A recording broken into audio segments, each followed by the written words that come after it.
Looking back at your preliminary task, what do you feel you have learned in the progression from it to the full product? By making my preliminary task first, it allowed me to get to grips with Photoshop and how to create the basic conventions of a magazine. I learnt what a house style is and how the colours chosen affect the magazine. In my preliminary task, I used red, yellow and blue as I thought these bright colours would help attract audiences. However, in actual fact, these colours didn't suit the page and made my magazine look cheap and unprofessional. Therefore, in my magazine, I was very careful when making my house style to make sure the colours represented my magazine while still remained professional. Furthermore, I've learnt to make separate layers of shapes and text to allow me to manipulate them separately, rather than those being grouped together, meaning that I cannot manipulate them easily, as I found out when making my preliminary task. In my front cover, I noticed a big difference between my college magazine and my music magazine.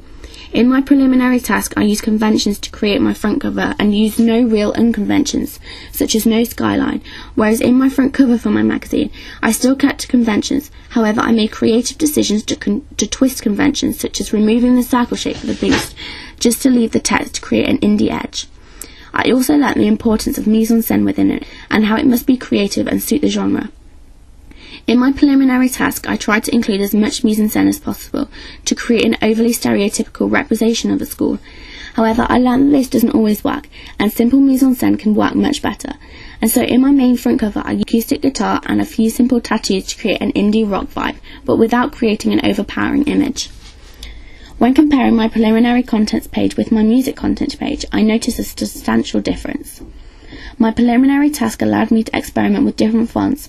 I realised that I needed structure for my music magazine, and so when making my music magazine, I made sure to use correct guttering and rulers to create a more professional look. I also ensured my body text was a size 12 in a font that people could easily read, such as Arial. I also made sure that the text spacing was small to create a magazine that fits the genre. This also made the text easier to read. By using a basic font colour such as red and white, it also made the text clear to read, unlike my preliminary task.